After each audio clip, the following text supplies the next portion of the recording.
तो हाँ जी देखो जी ये इस जातक की जितेंद्र की जन्म कुंडली का चार्ट है। इसकी कुंडली बनी है मिथुन लग्न की और इसकी जो राशि है वो है कर्क राशि। अगर इसकी मैं कुंडली की बात करूं कुंडली कैसी है, तो कुंडली में आधे ग्रह तो बहुत अच्छे हैं और आधे ग्रह इसके खराब हैं। तो इसके जो ग्रह खराब है, एक तो इसका राहु खराब है जो कि नीच का बैठा है, केतु है नीच का, दो ग्रह तो है बड़े लेवल पे खराब। इसके अलावा यहाँ पे मंगल भी नीच का है, लेकिन उसका नीच भंग राजयोग बनने की वजह से हो सकता है वो बुरे फल ना दे। और सूर्य भी इसका खराब है। और इसके जो ग्रह अच्छे हैं, चंद्रमा अपने घर में है वो अच्छा है, गुरु उच्च का है वो अच्छा है, शुक्र अच्छा है, बुध अच्छा है, शनि अपने घर में है वो अच्छा है। तो मतलब आधे ग्रह अच्छे हैं आधे ग्रह खराब हैं, पूरा विस्तार से आपको मैं समझाऊंगा। और इसका जो सवाल है कि इसके बोला था कि जॉब में प्रमोशन नहीं हो रहा, मकान बनाया है कर्जा हो चुका है और खर्चा बहुत ज़्यादा बढ़ रहा है, क्या कारण है। तो सबसे पहले देखो जी, जैसे कि आपने मेरे से पहले कुंडलियां बनाई हैं, मैंने उसमें आपको बताया है कि कुंडली में 12 घर होते हैं। और वो 12 घर मैंने यहाँ पे लिख रखे हैं, एक और मैं फिर आपको थोड़ा सा बता देता हूँ। ये जो एक लिखा है ये इस जातक का पहला घर है और पहले घर से इसका हम शरीर देखेंगे, इसकी हेल्थ देखेंगे, स्वभाव देखेंगे। दूसरा घर इसके धन जोड़ने का है। तीसरा घर इसके छोटे भाई बहनों का। चौथा घर इसकी माता मकान वाहन। पांचवा घर बच्चों का है। छठा घर शत्रु रोग कर्जा। सातवां घर इसकी पत्नी का है। आठवें घर से उम्र, नौवें घर से भाग्य, दसवां घर काम काज, 11वां घर है लाभ और 12वें घर से इसके खर्चे देखे जाएंगे। तो हमने मतलब जो कुछ देखना है वो घर देखना है और घर का मालिक देखना है। मान लो इस जातक ने अपने बच्चों के बारे में जानना है, तो पांचवा घर इसके है बच्चों का घर। और पांचवें घर में नंबर है 7, 7 है तुला राशि, मालिक बना शुक्र, तो इसके बच्चों के लिए हमें शुक्र को देखना पड़ेगा। ऐसे ही जो कुछ देखना है वो घर देखना है। तो अब देखो जी, बात करते हैं भविष्यवाणी की। भविष्यवाणी में सबसे देखो जी मेन क्या होता है कि ये जो ग्रह होते हैं इनका ये एक्टिवेट कब होते हैं, जब इनकी दशा चलती है। तो अभी इसके ऊपर जो दशा चली हुई है, सबसे बड़ी दशा है इस सूर्य ग्रह की, क्योंकि सूर्य की चली हुई है महादशा। 9वां महीना 23 से चली है, पिछले देखो जी 8-9 महीने हो चुके हैं। काफी अभी लंबी दशा 29 में खत्म होगी, 2029 में। तो इसके ऊपर सबसे बड़ा असर सूर्य का है। इसके ऊपर 80% जो असर है सूर्य का, मतलब इसकी 80% लाइफ में जो चीजें हो रही हैं सूर्य की वजह से हो रही है। और बाकी बचा 20% असर चंद्रमा का है। और एक इसके तीसरे ऊपर जो नंबर पे असर है वो है शनि की डेया का। ये अष्टम डेया चली हुई है, ये 17 जनवरी 2023 से चली हुई है।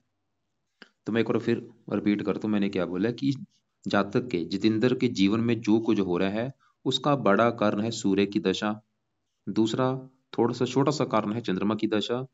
और तीसरा एक कारण है बड़ा, शनि की अष्टम डेया। तो इनकी वजह से इसकी लाइफ में जो भी चीजें हो रही हैं, उतार चढ़ाव आ रहा है इनकी वजह से। सबसे पहले हम सूर्य की बात करेंगे जिसका बड़ा असर है कि वो है कैसा। अगर तो सूर्य अच्छा है फिर तो देगा अच्छे फल, अगर बुरा है तो बुरे फल देगा। तो सवाल की अच्छा जब बुरा है तो सूर्य इसका इसको 100 में से 60% तक खराब फल देगा। मतलब सूर्य की जो दशा चली है अभी पिछले कुछ महीनों से, ये अच्छे फल नहीं देगा। क्योंकि सूर्य सवाल की खराब क्यों है इतना। सूर्य इसका देखो जी जहाँ बैठा है 12वें घर में। ये 12वें घर से हम खर्चे देखते हैं, खर्चा हानि दान दंड, हॉस्पिटल के खर्चे, पागल खाना, विदेश यात्रा, जेल यात्रा, हत्या होगी, आत्महत्या, ऐसी खराब चीजें इस 12वें घर से देखते हैं। तो सूर्य खराब होने का देखो जी पहला कारण कि वो 12वें घर में आके बैठा है खराब घर में। दूसरा कारण बैठा भी यहाँ पे जो 2 लिखा है, ये है वृष राशि शुक्र का घर है, ये अपने दुश्मन के घर में बैठा है। एक तो 12वां घर ऊपर से दुश्मन घर में बैठा है। इसकी वजह से सूर्य इसको ज्यादा खराब फल देगा। क्या खराब फल देगा, अब सवाल ये है। सूर्य इस कुंडली में सूर्य का एक अपना घर है, वो है ये तीसरा घर। क्योंकि तीसरे घर में जो 5 लिखा है, 5 है सिंह राशि, मालक है सूर्य है। तो तीसरे घर से जो चीजें देखी जाएंगी तीसरे घर की चीजों को लेकर सूर्य खराब फल देगा। जैसे तीसरा घर है इसके छोटे भाई बहनों का, तीसरे घर से छोटी यात्राएं, पराक्रम, उद्यम, मेहनत, साहस, ये चीजें हम तीसरे घर से देखेंगे। तो तीसरे घर का मान लो सूर्य 12वें घर में चला गया, 12वां घर किसका है, हानि का, हानि का, खर्च का। सूर्य जैसे तीसरा घर छोटे भाई बहनों का, अगर इसके कोई छोटे भाई बहन होंगे उसको लेकर दिक्कत आएंगी सूर्य की वजह से। इसके अलावा पराक्रम भंग योग बना, पराक्रम में कमी कर देगा। मतलब ये जो जातक को जो पराक्रम करेगा, जो मेहनत करेगा, साहस करेगा, उसमें कमी आएगी। कई बार क्या मतलब आलसी बनाता है, पराक्रम जातक कर नहीं पाता। इसके अलावा सूर्य देखो जी जिसका कारक है क्योंकि सूर्य पिता का कारक होता है, इसको पिता संबंधी दिक्कतें पैदा करेगा भी। सूर्य की दशा में कोई पिता संबंधी दिक्कतें आएंगी। क्या दिक्कतें आएंगी? जहाँ तो पिता से इसकी बनेगी नहीं, या पिता बीमार हो सकता है, या पिता की लाइफ में कोई कष्ट आएगा। सूर्य है सरकार का कारक। 12 अगर दंड का, इसको सरकार की तरफ से कोई दंड भी मिल सकता है। इस जातक को सरकार की तरफ से कोई दंड मिल सकता है। दंड कौन सा भाई? चाहे वो छोटा दंड है चाहे बड़ा। छोटा दंड जैसे इसका गाड़ी का चालान हो सकता है, जब बड़ा दंड कोई मतलब कोर्ट कचहरी के चक्कर लगाने पड़ सकते हैं। 12 अगर आंखों का है, सूर्य राइट आंख का कारक, इसको आंखों में कष्ट देगा, रोशनी कम कर सकता है आंखों की। इसके अलावा सूर्य देखो जी मान प्रतिष्ठा कारक का, मान प्रतिष्ठा में कमी कर सकता है, मान हानि कर सकता है। 12 में अगर से खर्चे देखे जाते हैं, ये जातक को खर्चीले स्वभाव का भी बनाएगा, और खर्च बढ़ने की वजह से इसको बहुत ज्यादा चिंता भी होगी। इसके मतलब खर्च बहुत ज्यादा बढ़ेगा। कौन सा खर्च बढ़ेगा? चाहे धन का खर्च लगा लो, कोई भी खर्च जो होता है, मतलब हमारा जो समय का खर्च है वो भी बढ़ेगा। व्यर्थ का, वैसे इसका जो समय है यात्रा मतलब जीवन में इसका जो व्यर्थ, वैसे ही भाग दौड़ ज्यादा होगी, व्यर्थ की भाग दौड़ होगी, व्यर्थ का धन खर्च होगा। सूर्य ही दिखा रहा है। और सूर्य छठे घर को देख रहा है। सातवीं दृष्टि छठे घर को देखेगा, तो छठे घर से क्या देखा जाए? रोग, इसको रोगी भी बना सकता है। छठा घर शत्रु का शत्रु बढ़ा देगा, छठा घर कर्ज का इसको कर्जदार बना देगा। मतलब सूर्य की भाई जो दशा चली है वो अच्छा नहीं है, लेकिन ये विदेश का ग्रह है, इसको विदेश लेके जा सकता है। विदेश का मतलब है जन्मभूमि से इसको दूर जाना पड़ेगा। जहां भी इसका जन्म हुआ है, जहां उससे इसको दूर जाने के योग बनेंगे सूर्य की भी दशा में। लेकिन सबसे मेन अब सवाल ये है कि भाई ऐसा क्या काम ये लड़का करे कि सूर्य के इसको बुरे फल ना मिले। तो यहाँ पे देखो जी मैं काफी पाठ पूजा बताने वाला हूँ, क्योंकि एक उपाय से काम चलेगा नहीं।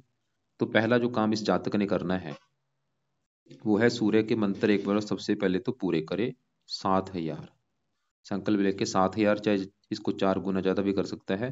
संडे से संकल्प लेगा कि हे सूर्य देवता जी, मेरा नाम जितेंद्र है, मेरी जात ये है, गोत ये है, आपकी मेरे पर चल रही है बड़ी महादशा, मैं चाहता हूँ ये दशा मेरी अच्छी जाए, कोई मुझे दिक्कतें ना आए, इसलिए आपके मैं मंत्रों की जो संख्या है वो पूरी करने जा रहा हूँ। तो इस प्रकार ये संकल्प लेके मंत्र पूरे कर ले। संकल्प वाली वीडियो में अलग से भेज दूंगा। उसके बाद मंत्रों को छोड़ दे, चाहे 7 कर ले चाहे 4 गुना ज्यादा करके मंत्र फिर छोड़ देने हैं। लेकिन इसका जो दूसरा उपाय वो नहीं छोड़ना, जो कि है एक तो है सूर्य कवच का पाठ। 2 मिनट का पाठ है, इसको रोजाना पढ़ना है, या इसकी ऑडियो लगा के सुन लिया करें। तीसरा है सूर्य आदित्य हृदय स्रोत का पाठ। तो 2 पाठ है, सूर्य कवच और सूर्य आदित्य हृदय स्रोत के पाठ। ये दोनों पाठ पढ़ने हैं सुबह के टाइम, या फिर इनको ऑडियो लगा के सुन लिया करें। चौथा उपाय, इस जातक ने सूर्य को देना है जल। जल क्या करे? इसकी पावर को माइनस करेगा। 5वां उपाय, इसने सूर्य का दान करना है। दान हर संडे के दिन सूर्य की वस्तुओं का दान कर दिया करे। मैं तो बोलूंगा चाहे रोजाना कर दिया करे, मतलब रोजाना सुबह के टाइम जब सूर्य निकलता है उस समय सूर्य की वस्तुओं का दान किया करे। रोजाना करते, अगर इसको लगता है कि रोजाना टाइम नहीं लगेगा, तो हफ्ते में 3-4 दिन दान जरूर किया करे। और संडे को खासकर दान जरूर करना है। और ये दान कब तक करना है? जब तक सूर्य की है दशा। क्या दान होता है मैं अलग से वीडियो आपको भेज दूंगा। इसके अलावा एक छठा उपाय है, ये जातक सूर्य का व्रत रखा करे, बहुत ही बेस्ट उपाय है। तो हर संडे को सूर्य का व्रत रखे। व्रत में क्या करना है? दिन में खाली फल फ्रूट खाना है, रात को एक टाइम भोजन करना है, और रात को जो भोजन करना है उसमें नमक का सेवन नहीं होना चाहिए। और दिन में व्रत रखने से पहले एक बार प्रार्थना करेगा सूर्य से कि हे सूर्य देवता जी, आज आपका दिन है संडे, और आज आपका मैं व्रत रखूंगा ताकि आपकी कृपा दृष्टि मेरे ऊपर बनी रहे। तो ये पाए अगर ये फॉलो करता है, सूर्य बिल्कुल बुरे फल नहीं देगा, बल्कि अच्छे फल मिलने शुरू हो जाएंगे। क्योंकि देखो जी कई बार सूर्य 12वें घर में जेल यात्रा का भी योग बनाता है, तो इसलिए उपाय बहुत जरूरी है। जेल यात्रा चाहे वो छोटी है, जैसे मैंने बोला था, चाहे गाड़ी का चालान हो जाए, चाहे कोई बड़ा जुर्माना मिल सकता है, मतलब क्योंकि सूर्य सरकार से जुड़ा है, सरकार से कोई दंड मिल सकता है। बाकी अगर उपाय करेगा फिर तो कोई दिक्कत नहीं आएगी। तो अब देखो जी आगे बढ़ते हैं। मैंने क्या बोला था, सबसे बड़ा इसके ऊपर जो असर है वो है सूर्य ग्रह का। दूसरा असर चंद्रमा का, जो कि अभी चली है दशा, जनवरी 24 में चली है, 7 महीना 24 में, छोटी सी दशा है। चंद्रमा इसका अच्छा है। अब आगे बढ़ते हैं, इसके ऊपर चल रही है शनि की ढैया। 1 साल हो चुका है देखो जी, और 1.5 साल की अभी भी पड़ी है। और ये अष्टम ढैया है, और अष्टम ढैया जब भी आती है बंदे की लाइफ में दिक्कतें पैदा कर देती है। दिक्कतें आती हैं, रुकावटें, स्ट्रगल, चिंता, भाग दौड़। मतलब इसकी लाइफ में अगर कोई दिक्कतें आ रही पिछले 1 साल से, अष्टम डया भी एक कारण है। तो अष्टम डया का भी सही होना बहुत जरूरी है। कब खत्म होगी अष्टम डया? अगले साल में जून में जाके खत्म होगी, जून में खत्म हो जाएगी। तब तक इस जातक ने 2 शनि के उपाय करने हैं। पहला उपाय जो है शनि का जो करना है कि रात के समय शनि चालीसा का पाठ पढ़ लिया करे। पहला उपाय तो ये। दूसरा उपाय, हर शनिवार को शनि मंदिर में माथा टेकने जाना है और वहां पे भी प्रार्थना करके आनी कि शनि देवता जी, आपके मैं मंदिर इसलिए आया हूँ क्योंकि आपकी जो अष्टम डया है उसका बुरा फल मुझे ना मिले। और शनि का दान शनि मंदिर में नहीं करना, खाली पैसे का माथा टेक सकता है, देल तूल का दान मत किया करे। तो ये 2 उपाय इसने करने हैं कम से कम अगले साल जून तक, ताकि अष्टम डया का बुरा फल इसको ना मिले। तो ये शनि चालीसा का पाठ रात के समय करना है, सूर्य के जो उपाय बोले हैं वो सुबह के टाइम में। तो अब देखो जी, आगे बढ़ते हैं। जैसे मैंने बोला था इसकी कुंडली में, मैंने बोला था सबसे ज्यादा खराब राहु है, केतु है, मंगल भी खराब है, लेकिन वो होता बुरा फल ना दे। तो सबसे पहले हम राहु की बात करते हैं, और ये तो बुरे फल देगा, ये तो कन्फर्म है। तो राहु देखो जी, इस वाला की खराब क्यों है, क्या खराब फल देगा? राहु इसका बैठा है यहाँ पे 7वें घर में। ये जो 7वां घर है, इस घर से 3 चीजें देखी जाती हैं। 7वें घर से 3 चीजें कौन सी? 7वां घर एक तो इसकी है पत्नी का घर, इस लड़के की पत्नी कैसी होगी 7वें घर से देखेंगे। इसके अलावा 7वां घर इसकी दिल्ली की इनकम का है, इसकी दिल्ली की इनकम कैसी होगी। और 7वां घर इसके साझेदारी के कामों का घर, अगर ये पार्टनरशिप में काम करता है फायदा होगा जो नहीं, 7वें घर से देखेंगे। अब देखो जी, जो 3 चीजें हैं, पत्नी, दिल्ली की इनकम और साझेदारी के काम, इसके लिए 7वां घर, और 7वें घर में एक नंबर है 9, क्योंकि घर का मालक देखना है। 7वें घर का मालक कौन है? 7वें घर में लिखा है 9, 9 है धनु राशि, मालक है गुरु। तो हमें 7वें घर के मालक गुरु ग्रह को देखना पड़ेगा। और गुरु ग्रह के अलावा 7वें घर में राहु बैठा है, राहु को भी देखना पड़ेगा। तो कम से कम 2 ग्रह देख के डिसाइड होगा इसके 7वें घर की चीजों के बारे में, चाहे वो पत्नी है, चाहे वो दिल्ली की इनकम है। तो 7वें घर में जो राहु है, ये है इस पूरी कुंडली में सबसे बड़े लेवल पे खराब, क्योंकि राहु 7वें घर में जहां बैठा है, ये यहाँ पे नीच का बैठा है। ये 7वें घर में जो 9 लिखा है, ये है 9 धनु राशि, जो कि राहु की नीच राशि है। राहु नीच का होने की वजह से इस 7वें घर का बुरी तरह से नुकसान करेगा। क्या नुकसान करेगा? 7वां घर है पत्नी का, राहु इसको पत्नी को लेकर दिक्कतें पैदा कर देगा। इसको पत्नी को लिख के बड़े लेवल पे दिक्कतें आएंगी, पक्का कन्फर्म है, मैं लिख के दे सकता हूँ, इसको पत्नी संबंधी दिक्कतें आएंगी। क्या दिक्कतें आएंगी ये है, ये मुझे कन्फर्म नहीं है, लेकिन दिक्कतें आएंगी बड़े लेवल पे। क्या दिक्कतें आ सकती हैं? जैसे कि हो सकता है इसका राहु तलाक करा दे, या इसका पत्नी बीमार कर दे, या इसका विवाह देरी से हो, या विवाह हो ही ना, उम्र निकल जाने के बाद, या इसकी इच्छा ही ना हो विवाह कराने की। या मतलब राहु इसको विवाह संबंधी कोई दिक्कत देनी, कोई एक दिक्कत पैदा करेगा, कोई भी एक दिक्कत कर सकता है। जहाँ तो इसका मैंने जैसे बोला तलाक हो सकता है, या विवाह काफी देरी से होगा उम्र निकल जाने के बाद, या पति पत्नी में रोजाना लड़ाई झगड़े होते रहेंगे, या पत्नी कहने में नहीं होगी, या पत्नी बीमार नहीं होगी, या पत्नी मतलब पत्नी संबंधी दिक्कतें आनी। और खासकर ये दिक्कतें आएंगी राहु की दशा में। जब भी राहु की दशा चलेगी, चाहे वो बड़ी दशा है चाहे छोटी दशा, उस समय दिक्कतें पड़ेंगी। बड़ी दशा तो आगे जाके है 46 में, छोटी दशा भी जब भी चलेगी, चाहे छोटी भी दशा चलेगी इसकी 11वां महीना 24 से लेके 10वां महीना 25 तक, ये जो 1 साल की दशा होगी इसमें भी दिक्कतें इसको आ सकती हैं। तो राहु का पहला बुरा फल इसको पत्नी संबंधी दिक्कतें। दूसरा बुरा फल ये 7वां घर दिल्ली की इनकम का है, इसकी दिल्ली की इनकम को भी लेकर दिक्कतें पैदा करता रहेगा। और साझेदारी के कामों का अगर है, इसको पार्टनरशिप में काम नहीं करना चाहिए, उसमें अगर काम करेगा दिक्कतें आएंगी। और सवाल कि राहु के बुरे फलों से बचा कैसे जाए, तो इसके भी 2 उपाय इस जातक ने करने हैं। पहला उपाय, रात के समय राहु कवच का पाठ पढ़ा करे, चाहे इसको पढ़ लिया करे चाहे सुन लिया करे। और दूसरा उपाय, इसका दान किया करे। इसका जो भी दान मिलता है, चाहे वो सतनाजा है, जो भी इसके दान है वो दान करता रहे। दान चाहे रोजाना कर दिया करे, या हफ्ते में 3-4 दिन जरूर करे। और खासकर राहु की जो दशा भी मैंने आपको दिखाई, उस समय ये दान ज्यादा करना है। और उस समय इसने राहु स्रोत का भी पाठ पढ़ना है। मतलब दशा के समय में 2 पाठ पढ़ने हैं, राहु कवच और राहु स्रोत। दोनों पाठ चाहे तो पढ़ लिया करे, चाहे इनकी ऑडियो लगा के सुन लिया करे।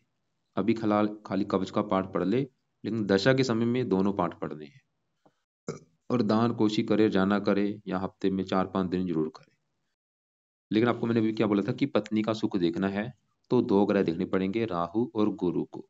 7वें घर में बैठे राहु को तो हमने देख लिया, वो तो इस घर की कर रहे हैं हानि, कि भाई पत्नी संबंधी दिक्कतें आएंगी। लेकिन सातवें घर का जो मालक गुरु है, अगर मैं उसकी बात करूं तो इस लड़के का जो गुरु है वो है बहुत ही बड़े लेवल पे अच्छा, मतलब गुरु इसका बहुत अच्छा है।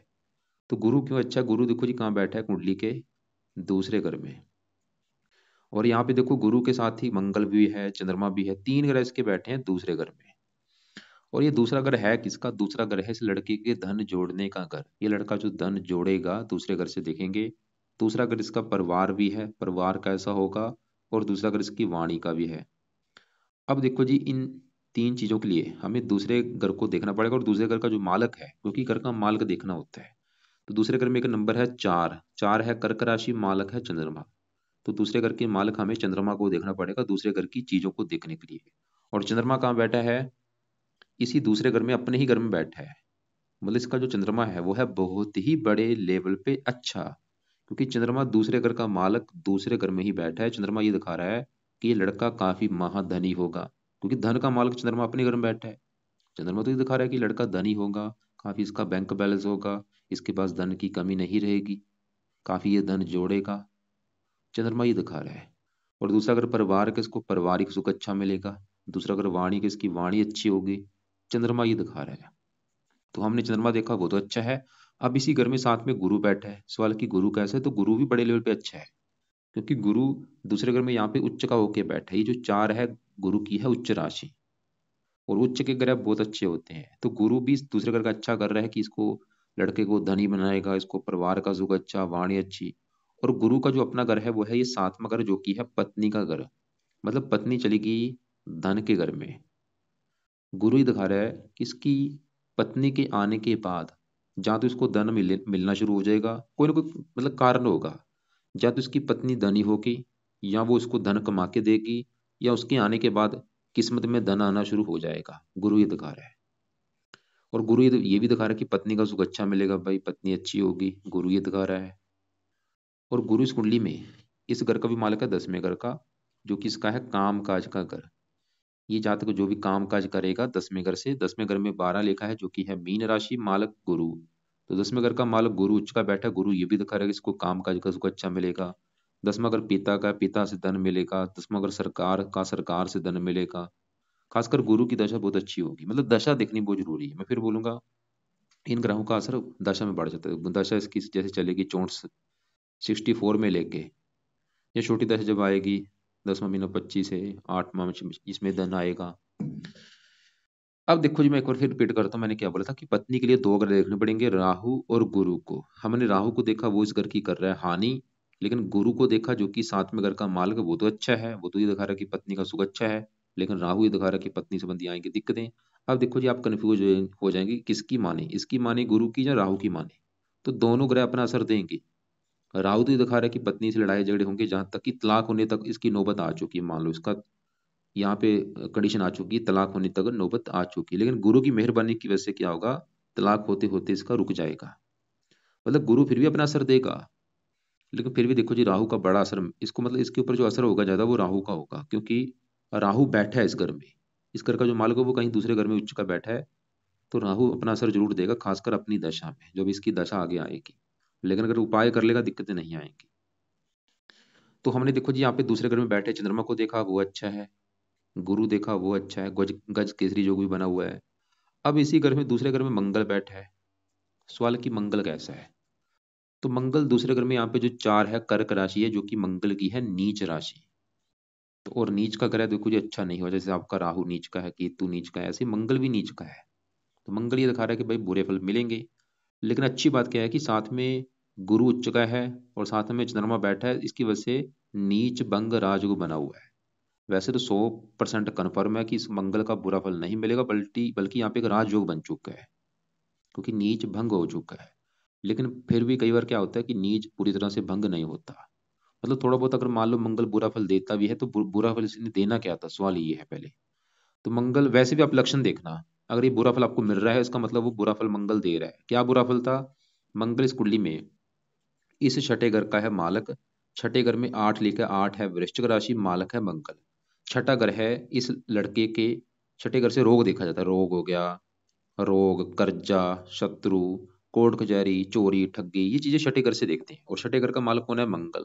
जो कि नीच का बैठा कहाँ पे, धन के घर में। देखो कर्जा चला गया धन के घर में, मंगल ही दिखा रहा है इसको कर्जदार बनाएगा। छठा का रोग, रोग धन के घर के ऊपर, रोगों के ऊपर धन खर्च होगा, मतलब मंगल इसके धन की हानि करेगा। धन की हानि कैसे होगी, या तो धन इसका बीमारी के ऊपर खर्च होगा, या दुश्मन के द्वारा धन की हानि होगी, या मंगल इसको कर्जदार बनाएगा। मंगल ये दिखा रहा है। और मंगल 11वें घर का मालक है, जहाँ पे एक लिखा है मालक मंगल। 11वां घर है लाभ का, आमदनी का। आमदनी कम होगी, खर्चे ज्यादा, प्रॉपर लाभ नहीं मिलेगा। बड़े भाई बहन अगर इसके होंगे उसको लेकर दिक्कतें आएंगी। मंगल भाई छोटे भाई का विकार है, उसको भी लेकर दिक्कतें। अगर ये दिक्कतें हैं फिर तो इसका मतलब मंगल इसका थोड़ा बहुत इसको बुरे फल दे रहा है। और मंगल का भी बुरा फल ज्यादा कम मिलेगा मंगल की दशा में। इसकी चलेगी दशा 39 में 40 के बीच में। लेकिन देखो जी, इतना तो मैं कन्फर्म ले रहा हूँ कि बुरा फल अगर मिलता भी है मिलेगा थोड़ा बहुता, लेकिन फिर भी ये मंगल के उपाय जरूर कर ले। तो मंगल के उपाय क्या क्या है। पहला उपाय, ये जातक मंगल का दान हर मंगलवार को जरूर किया करे। लाल रंग का दान ले ले, ज्यादा ज्यादा 2 किलो 10 किलो जितना भी ले सकता है दान मंगलवार को कर दिया करे। और दूसरा उपाय, मंगल कवच का पाठ सुबह के टाइम जरूर पढ़ा करे, और ये पढ़ता रहे लाइफ टाइम।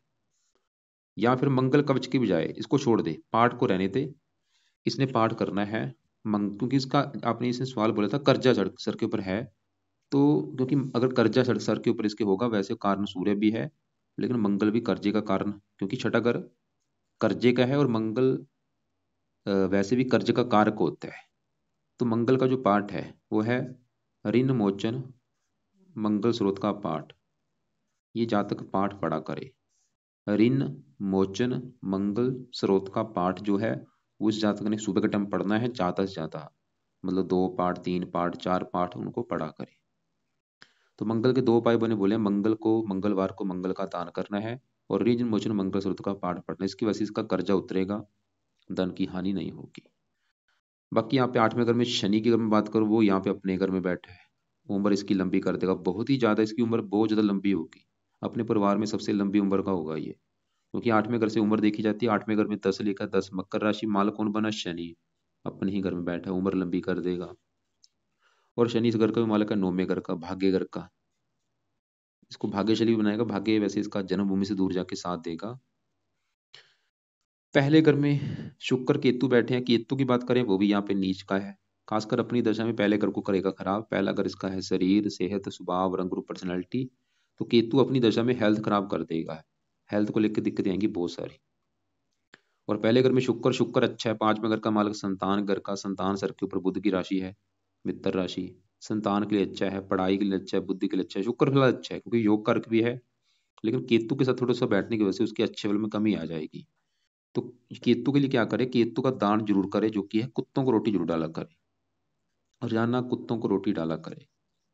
और रात के समय इसने केतु कवच का भी पाठ पढ़ना है, और ये पाठ भी पढ़ता रहे लाइफ टाइम, ताकि इसकी हेल्थ खराब ना हो। पहले घर का मालिक बुध, और बुध चौथे घर का भी मालिक, चौथा घर इसकी माता मकान वाहन का है। बुध बैठा है 11वें घर में, लाभ के घर में। बुध फिलहाल अच्छा है, मकान वाहन का सुख इसको मिल जाएगा, शरीर का मालक है। तो ये है देखो जी इसकी कुंडली का फलादेश, और मोटा मोटा सबको मैं बता चुका हूँ। एक बार मैं फिर रिपीट करता हूँ कि इसके लिए जो उपाय जरूरी है। देखो जी, कुछ उपाय हैं रात के समय, कुछ है सुबह के टाइम। तो इसके जो रात के उपाय हैं, रात के उपाय कौन से हैं। रात के समय शनि चालीसा का पाठ पढ़ना है, कम से कम अगले साल जून तक, उसके बाद चाहे छोड़ दे। और राहु कवच का पाठ रात को रोजाना पढ़ा करे। केतु कवच का पाठ रात को पढ़ना है, और ये दोनों पाठ नहीं छोड़ने, राहु कवच और केतु कवच। और अभी आगे जाके राहु की दशा आएगी, उस समय राहु स्रोत का भी पाठ पढ़ना है।